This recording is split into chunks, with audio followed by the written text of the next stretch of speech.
E agora convidamos o presidente do Instituto Mises, Hélio Beltrão, que fará uma introdução da próxima palestra.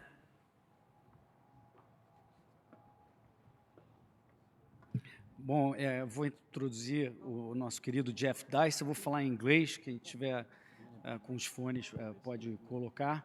So it's my pleasure and honor to introduce Jeff Deist, who leads the Mises Institute. And the Mises Institute, most of you already know, is, without it, there wouldn't be Mises Brasil, or at least Mises Brasil in the format in which we have today. I found out about the Mises Institute back in 1997 when I was working at Banco Garantia of George Paulo Lemann, as you may know. I was lucky enough to go to a bookstore and find an old book published by the Instituto Liberal in Brazil talking about the denationalization of money. And I found that in the bibliography, you had this guy being cited, Ludwig von Mises. And I went online at Garantia and found out that there was a Mises Institute over there. And I found that there was many books being published. I could download a talk from one of their professors. It took only 4 hours to download a 30-minute talk from one of these guys. I was so amazed. Listen, I can hear what he said last week in 4 hours. So amazing. And without the Mises Institute, there wouldn't be what we have today in Brazil. The Mises Institute was founded in 1982 by none other than the great Lou Rockwell, Murray Rothbard, and Ron Paul, of which Jeff was an advisor when Ron Paul was running for president in the United States for 2 times. So it's my great privilege to introduce Jeff Deist. Thank you, Jeff.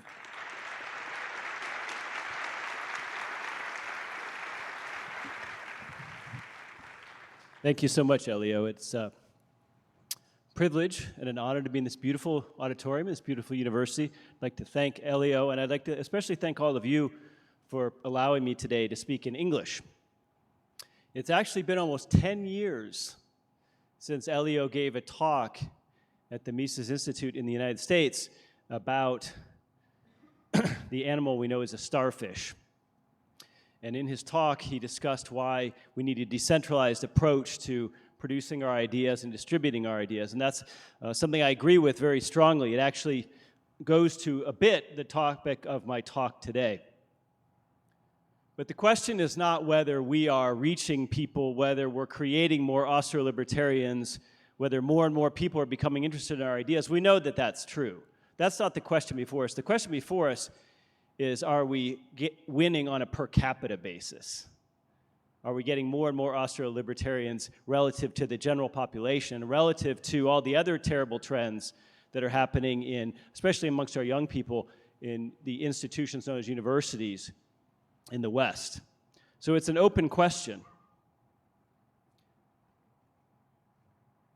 So let me present to you a wonderful 17th century satirical poem. Some of you might have been forced to read Beowulf or Canterbury Tales if you studied English literature at all, but this is a satirical poem that mocks Puritan clergy in the 1600s. And if you see, that second line is "of his own opinion still." Well, that is thought to be the origin of a very famous phrase in English called "a man convinced against his will is of the same opinion still."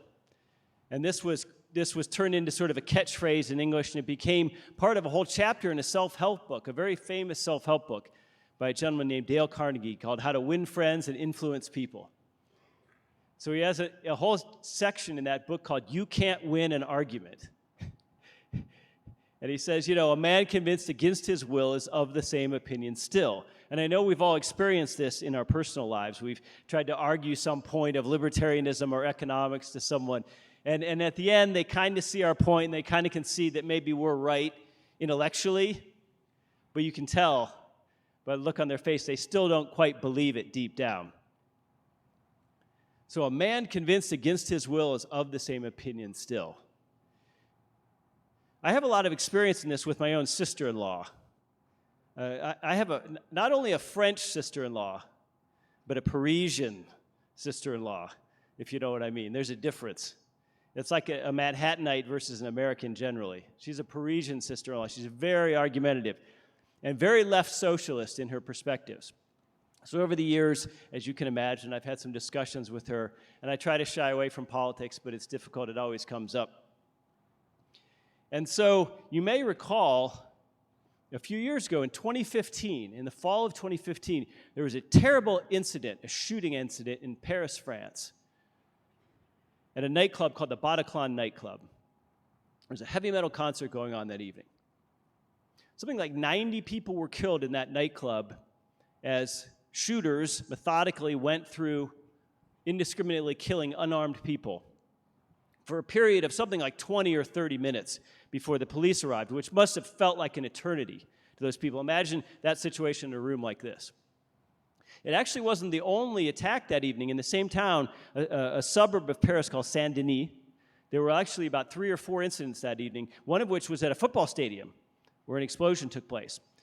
So after this terrible evening that ended up with about 135 people killed and over 400 people injured, it was one of the biggest casualty events in French history since World War II. So after this happened, apparently ISIL, a terrorist group from the Middle East, took credit for it, etc. And I remember thinking to myself, you know, I'm not sure there's much you could have done to prevent something like this with any kind of gun control or any kind of immigration restrictions. If there's someone in your society who's really that intent on murder and death, you know, maybe that's just part of living in what is still a reasonably free society, that we don't just eliminate guns and we don't eliminate immigration. But I also recall that not long after, on the heels of this, in the United States, amongst right-wing communities and libertarian communities and gun rights communities, and I noticed that Bolsonaro just had a sort of an executive order the other evening, slightly loosening gun control restrictions here in Brazil. But I remember right after this terrible incident, a lot of libertarian gun rights people were trying to use it to make their point. Oh my gosh, this shows why France needs gun laws more like America. They should have concealed carry. Imagine if someone in that theater or that nightclub had a pistol on them, they would have been able to shoot the attackers. And you know that what they really need to stop these kind of events in France is gun rights. And I thought to myself, what if I brought this up to my sister-in-law? She would have gone absolutely ballistic and just said, that's ridiculous, and we don't need guns in France, and we don't believe in gun culture. And I remember thinking, you know, there's a certain sense to that. Now, maybe as a factual matter, maybe it really is true that French people in general, or specifically that evening, would have been safer if they had had guns. Maybe that is true. But there's also a sense in which the French people just don't want to have gun culture. It's just not part of who they are. There's an overwhelming sentiment against it. And so asking Parisians especially, or the French, to accept U.S. gun culture and the U.S. Second Amendment, it would be like asking Brazilians to give up football in favor of American baseball. It would just, culturally, it just wouldn't work. And so I remember that phrase, a man convinced against his will is of the same opinion still.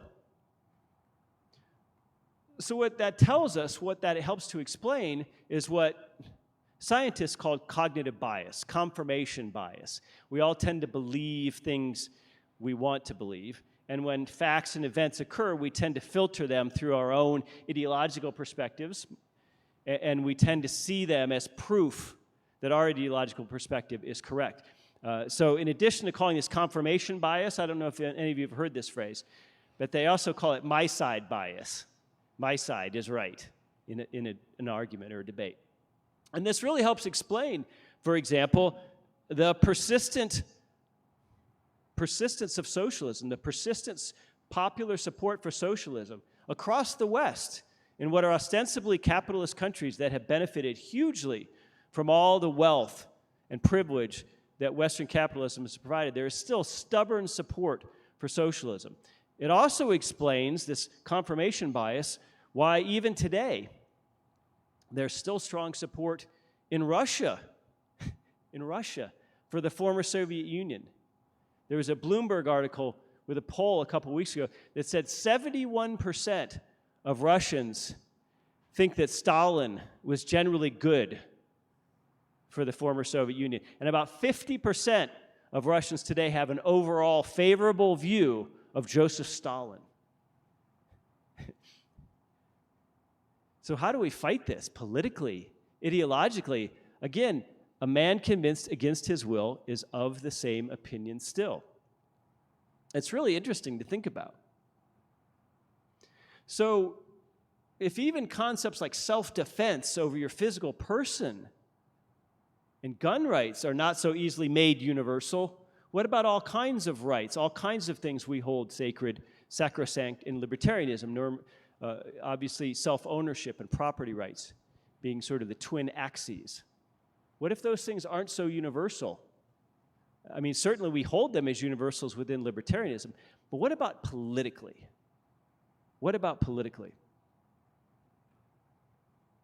So I think the most important political question, now I'm talking about political liberty here, not libertarian philosophy or ideology per se. The most important political question in any time, I think, is what should politically vanquished people do?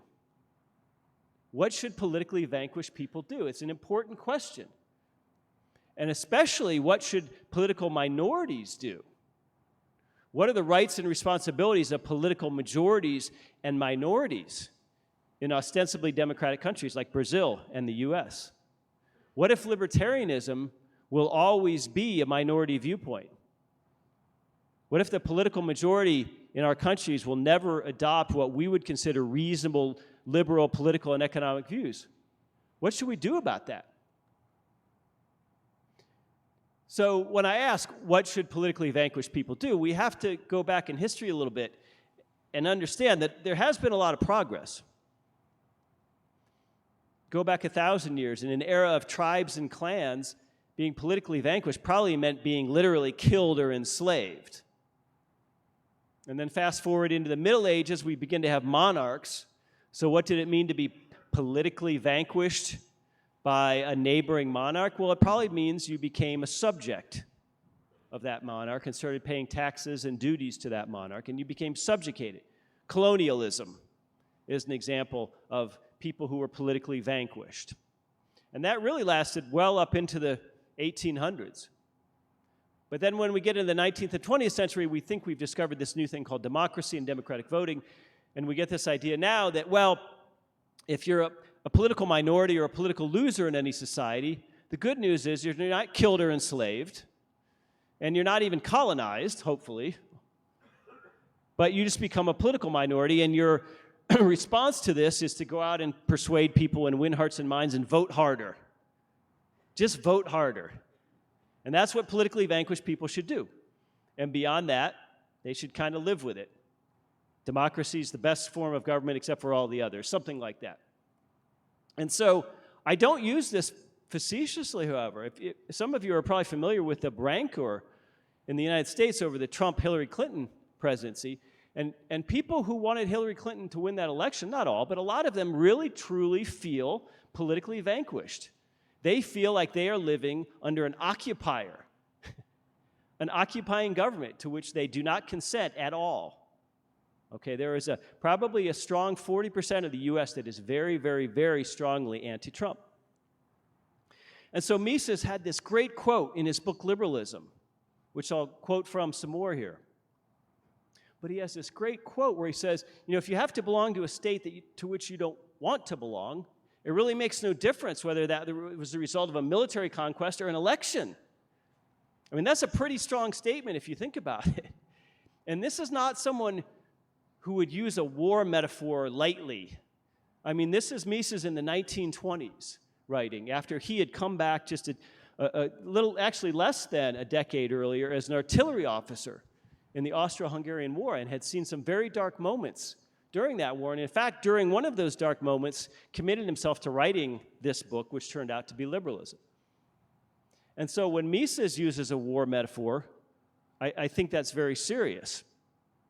And so we have to begin to ask ourselves, what is the position of people who are political minorities, and what should they do? So, Mises kind of presents an answer in the same book, and I know I'm violating the #1 rule of PowerPoint, which is never have a bunch of dense text on a slide, especially in a foreign language to some of the people in the audience. But I don't care, I'm going to violate that rule anyway, because this is so good, and it's Mises, and because I happen to love this language. And I'm sure some of you are familiar with it. He elevates the idea of self-determination amongst peoples to an actual principle of classical liberalism. He elevates it to a defining principle of classical liberalism. And of course, understand, he's coming out of an old pre-World War I Europe where nations were full of small territories and principalities, and Germany was made up of like 18 different principalities, and of course the Austro-Hungarian Empire was far-flung, but nonetheless it was in certain senses decentralized. And so coming out of this, he understands that countries that have political minorities or racial minorities or ethnic minorities or linguistic minorities, in fact, he speaks at length in liberalism about polyglot countries, countries where there's more than one language spoken, ought to have what he considers this right of self-determination, which he elevates to a defining principle of what we would consider real liberalism. And he even goes so far as to say that if it were possible, you'd have to extend this right all the way down to really small towns or even the individual, which sounds pretty radical. And it's also pretty much in conflict with some other things Mises says, where he's very much not an anarchist in his political persuasion. But this is really amazing, writing this in the 1910s, when we're still coming off of monarchs, to say, you know, we ought to allow people the right of self-determination all the way down, theoretically, to small towns or even individuals. So this is, in a sense, I think, still a compelling answer to the question of what should politically vanquished people do. It's certainly an answer that appeals to me as a libertarian, small l, whatever, a liberal, a classical liberal, whatever you want to talk about in terms of semantics. But it holds tremendous appeal. It holds a lot more appeal to me as an American than trying to figure out how to get 70 million people, maybe, to vote for a fairly liberal president next time around. That's a pretty tough nut, 70 million people.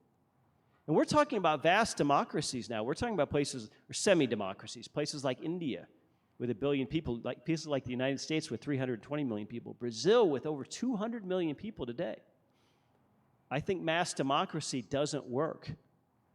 And I think Mises saw this when he wrote this.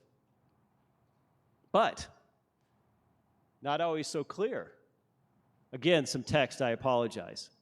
But he's also writing this in liberalism, and he's talking about how the true liberal program requires us to disregard the concept of nations, to disregard the concept of national boundaries. Liberalism is a universal project, or so it would seem.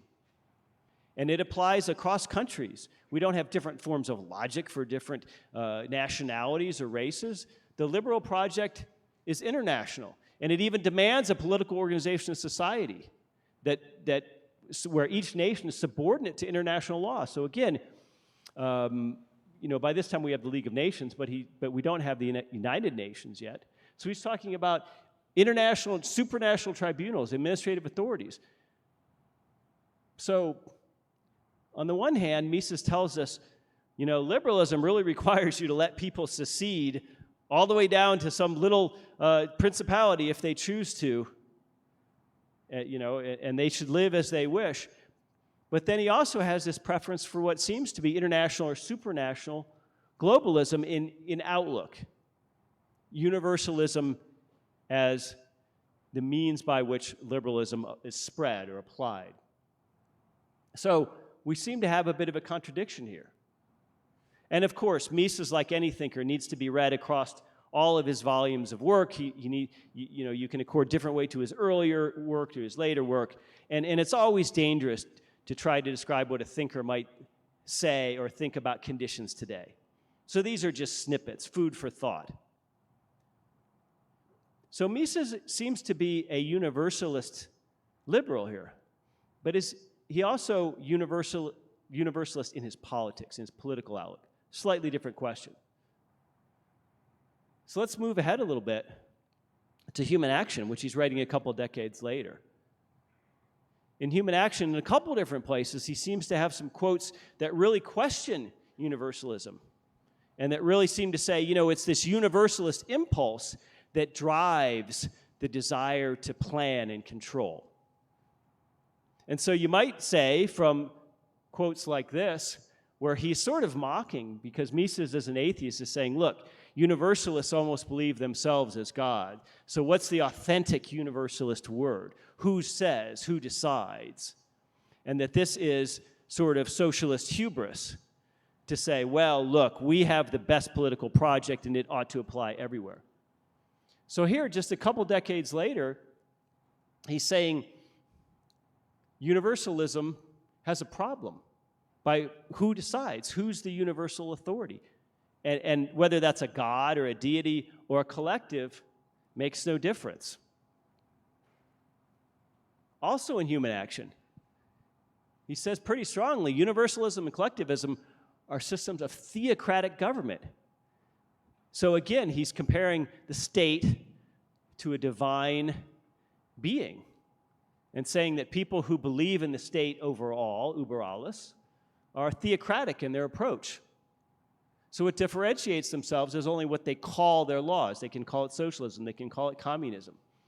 And here he says the dictatorial rule of a minority can't find any legitimacy other than to have this appeal to universal authority. So Mises is giving us a little bit, 20 years later, of a mixed signal about how we ought to think about universalism as it applies to politics. So fast forward to today, and what's so interesting is, apart from politics, in our business and personal and family lives, virtually every aspect of society is rapidly and radically becoming decentralized. If we think about the business world, a lot of our parents probably worked in big companies with lots of bureaucracy and departments, big global or multinational companies that had a lot of red tape and bureaucracy and big HR departments. Like think of IBM in the 1960s and 70s. Whereas today, we look at companies like Amazon and Google. They try to be very nimble in their internal governance. They have kind of a flat structure, and they have a concept of teams rather than a real hierarchical top-down approach to their internal management. Again, they're becoming more and more decentralized. Look at a company like Amazon. Amazon does not employ in its system of warehouses and distribution, which is an amazing system. All of you in this room know how quickly Amazon can get stuff to your front door. They don't use an old-fashioned hub and spoke system like companies did, like when you ordered something from Sears in 1975 in their catalog. No, Amazon has a network of loosely connected spider webs and different distribution centers and hot points around the country. That's how Amazon gets things to you quickly, through a decentralized system. How about knowledge and libraries? How about universities? Before the digital age, you literally had to go to a university to get the knowledge that the professor could give to you. There was literally a physical book in a physical library, and it was only there. You'd have to get a copy of this book and read it. Whereas today, virtually all of the knowledge of a modern library, virtually all the knowledge that is purveyed to you at a modern university is in your mobile device, which is exceedingly decentralized. Every human being on Earth, almost, most human beings on Earth at this point have one. Everyone in this room has one. Think of how decentralized that is. All of that information is now in your pockets, and it's everywhere. You don't have to go to a central place to get it. What about banks? What is banking today? It's mostly a series of lines of code and electronic blips. And hopefully those electronic blips show up and they stay in your bank account so that when you swipe your card or your phone, it works. But banks used to have physical paper money in a physical building, a repository, and you would go there and get the money. So virtually every aspect of life is becoming more and more decentralized. Why don't we demand this in government? Why is government the only area of life that seems to be heading in the opposite direction? Things that were once decided by regions are now decided by states. Things that were once decided by states are now decided at the federal level. Things decided at the federal level are now often decided by treaty, internationally, supranationally. We have organizations like the OECD, the IMF, the UN. We have military centralized commands like NATO. And of course, we find that political centralization, top-down rule from, let's say, Washington, D.C., top-down rule from Brasilia, top-down rule in Europe from Brussels, isn't working out so well. As a matter of fact, you could make a pretty strong case that the European Union, and especially the European Central Bank, has actually intensified nationalism and nationalist conflict since World War II. Obviously, it hasn't been around that long. In other words, because European countries within the EU are now yoked together politically, the stakes are higher. Germans have to care more about what Greeks are doing and vice versa. So this, in my view, creates hostilities. This centralization of political decision-making creates hostilities and actually inflames tensions among the member nations of the EU. And now what they're going to find, since none of them is pretty soon, they're not going to be able to issue their own sovereign bond debt because that's not working too well. So not only are they not going to have their own currencies, but at some point we're going to have Euro bonds rather than Greek bonds and German bonds, et cetera. So that'll be an interesting time when that happens because that'll truly be the end of their ability to have fiscal malfeasance in their countries. Maybe. So we see that political centralization isn't always the happy story, the universalist story that it's supposed to be. So what do we do about all this? What do we think about all this? Well, I think certainly we need to reject hubris. We need to reject the very political idea of omniscience, the idea that there is an omniscient political authority or an omniscient set of policies that'll work for everyone, everywhere, all the time. And if we think about it, what's the basis really of what Elio calls our Austro-libertarian program? It's humility. The reasons we're libertarians is precisely because we don't know. It's because we don't know what's best for 200 million Brazilians or 328 million Americans or 1 billion Indians. That's the reason why we're libertarians in the first place. We want to let decentralized civil society and markets work it out. We want to let individuals and small collectives and small groups do this. We don't want everything to be decided on a top-down basis. That's what it means to be laissez-faire in economics. That's what it means to be libertarian in your political perspective. It's a humble perspective. Universalism is a hubristic perspective. I would also ask you to consider that Misesian cosmopolitanism, the idea of having interests and understanding and knowledge about the world beyond your own nation or your own borders, still resonates today. But cosmopolitanism does not require or insist on any particular perspective. It doesn't impose one particular ideological or political outlook. It says that we need to be concerned with the greater world. In other words, I argue that cosmopolitanism, as Mises used it, meant the opposite of provincialism. And if cosmopolitan has any definition, it ought to be this: the ability to imagine a life quite unlike one's own. To me, that's a cosmopolitan. The ability to conceive of a society or even a political outlook quite beyond one's own. That's a cosmopolitan viewpoint. Not the idea that the whole world has to have what we now consider, let's say, Western social democracy, and that this is the only organizing model for the world. So, when we talk about political globalism, political universalism, we might almost think of it as the opposite of our Austro-libertarian program because it is inherently illiberal in this sense. It attenuates, it reduces the individual's ability to live in a society under the kind of rules of his or her choosing. Every level of government that's farther away from what Mises talked about earlier, self-determination down to the smallest administrative unit. Every more far away administrative unit, I would argue, attenuates, reduces the individual's ability to live under rules of his or her choosing. So in this sense, I would view political universalism, especially of the Western social democracy for all model, as a form of almost neo-colonial thought. The idea that the whole world ought to be like us.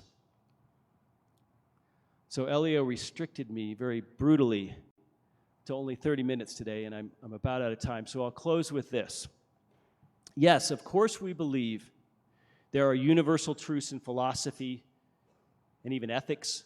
Of course we believe there are universal axioms in economics.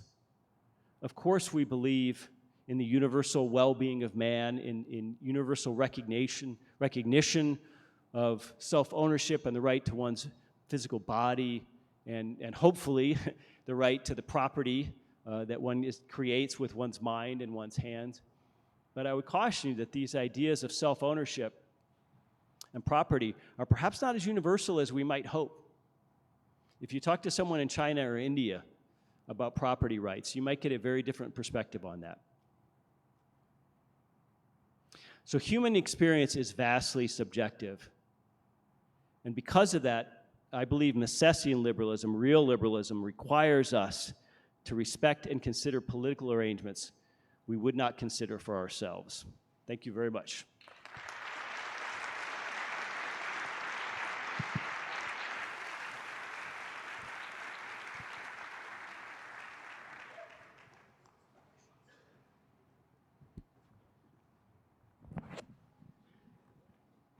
Okay, Jeff, thank you very much for your talk. The first question is mine. You talked about Mises's conception of individual secession, in which if it were technically or practical for an individual to secede, he should have the right to do so, and I completely agree with the concept as you. However, I wonder, why is it complicated today? I don't see why is it so complicated, in the sense that you could say you don't want to belong to for example, the Brazilian jurisdiction, and stay here as a tourist. For example, as you are in Brazil at the moment, temporarily, you can use the streets, you can use some of the free stuff that the Brazilian state is I love public goods. Yeah. Favorite thing. That's right. And of course, in a shopping mall, they also do that privately, and they provide you with certain free services because you want to be there. If you purchase things here, the Brazilian government will collect some tax on it. So it's not, to that extent, it's not a complete secession, but I don't see the complication if we advance in the ideas to pass a law. Let's say any Brazilian that is willing to do so might secede from the Brazilian jurisdiction to be protected by international law or some other jurisdiction of his choice, Uruguayan, I don't know, that might be willing to accept a Brazilian. So it's not really complicated. It's more a question of the battle of ideas again. How do you see that thing? Well, it ought to be less complicated today in the digital age than it was 100 years ago. Just like all of you might have different cell phone providers or whatever you've got, different someone has Netflix at home, someone has Hulu. Today in the digital age, it ought to be far easier for me to be sitting there and say, I choose to opt out of my country's social security system, something Elio spoke about earlier, but maybe my neighbor chooses to stay in. And it seems to me that that we ought to no longer have these geographic constraints necessarily because of this. But I think we have to understand, though, that Mises was a Democrat, and when he's saying this, he was saying this. I think if you look at all of his work across all of his writing, this is clearly a man who believed that democratic voting had a significant role in a free society. I think that role works far better in places like Switzerland, in small countries, in small communes. And I think when he wrote that, when he's talking about the administrative unit, I think that was really sort of a theoretical statement rather than something he saw would come to fruition. But the other thing about that book is when he talks about, the point of democracy is it allows for peaceful transfer of political power. He's writing this in the 1920s. Well, that didn't work out in the 1940s in Europe, and then since World War II across the West, that's largely been true. So I think Mises' conception of democracy was different than ours today, and that's why I think there's still, I still think, though, that there's a psychological hurdle here. Let me tag on this notion of democracy, and there's a question here by Victor. Is democracy a tool for power by mass manipulation? So I'd like to hear a little bit about, let's say, a broader concept of democracy. It's not just the voting of the majority. There is over there a sense that democracy is more than that. It's maybe institutions, respecting private property. What would be a democracy you think that you would be willing to consider good, or whether you don't believe any sort of democracy? And then in that sense, what would you substitute it for? Well, I think the best democracy would be the smallest one, clearly. There's no question about that. I think political subsidiarity and localism are the best tools we've got available to us in the current age. And I think fretting about the degree of libertarianism we can achieve is not necessarily productive. We try to move in the right direction. Obviously, I think democracy is generally in the West today a bad thing. I think it's producing bad results. But it's important to notice that people on the left and right think the same thing. In other words, Americans don't say, oh, well, we have these elections and the left presents these way out ideas, the right presents these way out ideas. And because of democracy, they kind of meet in the middle and compromise, and nobody gets everything they want, but everyone gets some of what they want and everyone's happy. It doesn't do that at all. All democracy does in mass situations in big countries like the West is produce an entrenched bureaucratic class that doesn't come and go with elections and that runs everything. And so voting becomes almost a meaningless exercise because it doesn't really matter whether Trump or Hillary Clinton is president because the administrative agencies stay the same. So I think democracy has become a wonderful form of cover for elites to sort of keep things, political elites, to sort of keep things the way they are and give us all this false sense of, hey, you voted for this. When Ronald Reagan won his second term, that was considered an epic landslide in American history. He won every state except for one, that Walter Mondale won his home state. When you go back and look at that, he something like 20% of Americans actually cast a vote for Ronald Reagan. So does he have meaningful consent of the governed when he has 1 in 5 people voting for him? I think you'd be glad to know that I'm now a regular fixed op-ed columnist for the largest newspaper in Brazil, and I debuted with an article explicitly talking about anarcho-capitalism and saying I am an anarcho-capitalist. I think that is the best system for society, and anarcho-capitalism has been on the media recently very much because of everything that is happening in Brazil. So I think we have at least a good discussion with the socialists in the future. But by the way, talking about the socialists, I have many questions about them that people want to know. So let me say a few and then you can comment. Do socialists always have good intentions for society, or does some of them just want power and people control? That's Bruno Salles' question. The other one is, what can you tell us about Alexandria Ocasio-Cortez and the next U.S. elections? And finally, let me see if I find there are so many questions here. Jeff, we see leftism, socialism growing in the U.S. Also, we see Brazilian leftism copying American ones in worse proposals. I don't understand what. How is the trend of leftism acceptance in the U.S.? Is there any signal of decrease in their appeal?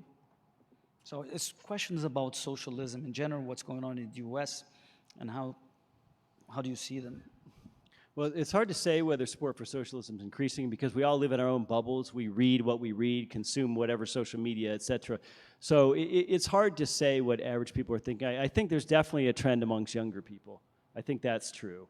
And I think that we have to acknowledge that. We have to understand that some of the arguments we've been making for years haven't won the day. I think it's very, very important that we acknowledge that and understand that. I don't like to give people a false sense of achievement. I think Alexandria Ocasio-Cortez is more of a symptom. She's young, and in a sense, she's brilliant in the way that she uses social media, the way that she couches things in very simple ways that appeal to people. And you have to, again, you have to understand the power of social media today. With a single tweet or a few tweets, she got more interest in this crazy modern monetary theory, which is something that's been bouncing around for a few years now. She engineered a huge spike in interest in this idea with just a few tweets. And here, brilliant monetary economists have been toiling away for decades writing treatises, but that's the power of a youthful figure, and she's very, very skillful. Is she well-intentioned? I assume so. I don't think she's a bad person, but as to the more general question of whether socialists are well-intentioned or whether it's a power grab, no, they're not well-intentioned. Yes, it's a power grab. There's the concept in law of foreseeability. You're responsible for negligence, for damages, when you do something that, had the reasonably foreseeable consequence of causing someone to get hurt. I would say that if you have any knowledge of the history of the 20th century, which we don't have to go back that far, just the 20th century, and all of the evils that collectivism brought in that century, that we ought to hold people responsible for the reasonably foreseeable consequences of the policies they advocate. And so at some point, regardless of the internal motivations of someone who says, I'm a socialist, they might be well-intentioned, they might simply be ignorant, or they might be brilliant and well-read. They're brilliant and well-read and formidable socialists too, don't get me wrong. But at some point, I think we have to hold them accountable for what their political ideas would bring and have brought and are bringing. There's a question by Professor Lucas Freire from Mackenzie. Your talk seems to signal a preference for Hayek's anti-rationalism over Mises's view. Is that correct? No, I don't think that's correct. I think it shows a preference for bottom-up over top-down. And Hayek talked about this, Rothbard talked about this, the idea that we capture the intellectuals. I know we're going to talk about this more tomorrow, but that's very, very tough because, as Rothbard pointed out, intellectuals have self-interest too, like tenure and like being invited to write for major publications like The Atlantic or getting into the right journals or whatever it might be. So we can't just assume that an intellectual class, unlike anyone else, would disregard its own interest and just admit that the Hayekian understanding of knowledge or whatever is correct and say, I was wrong my whole career. I mean, that's very, very tough. So I think the idea of promoting radical political decentralization, promoting the subsidiarity principle, and even promoting secession are the political tools available to us that actually allows us to say, hey, look, people who disagree with us, you could have far more of what you want right here and right now if you were just willing to accept a greater degree of federalism or subsidiarity in law. There's a question about how, as libertarians, we should behave in respecting or not the local characteristics of some other countries that might not have the same culture or views that we have. So he mentions the concentration camps in China, or even intellectual property that they don't respect over there. How should libertarians behave? And I want to connect this with another question, which is the Venezuela situation. that the U.S. is now, the U.S. government is talking about eventually doing some more interventionist policies regarding. So what do you think is the appropriate balance in dealing with humanitarian disasters that some other countries or some other problems, as mentioned in China? Well, I admit it's a tough question for libertarians because we'd like to say that the humanitarian efforts ought to be private. But it's hard to raise a private army, and go fight against Maduro if you think he's an evil guy. I would certainly point out that the United States has a particularly lousy track record in Latin America. So I would preface any thought of action with that. I think sanctions are particularly evil, especially against a country that's already struggling.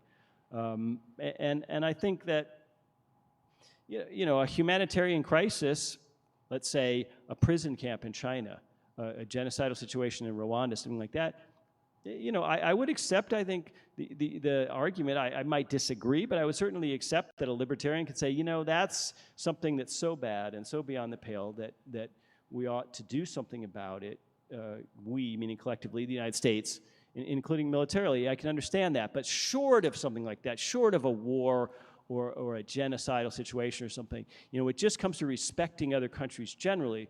As I mentioned earlier, I don't think we should go to Paris as tourists and start walking around spouting off loudly in English about how this place ought to have guns like Texas. The French don't want to have guns like Texas, and I think we ought to respect that. And we also ought to respect Thais, who's saying that our time is up. Thank you very much, Chef. Sure. Thank you. Thank you.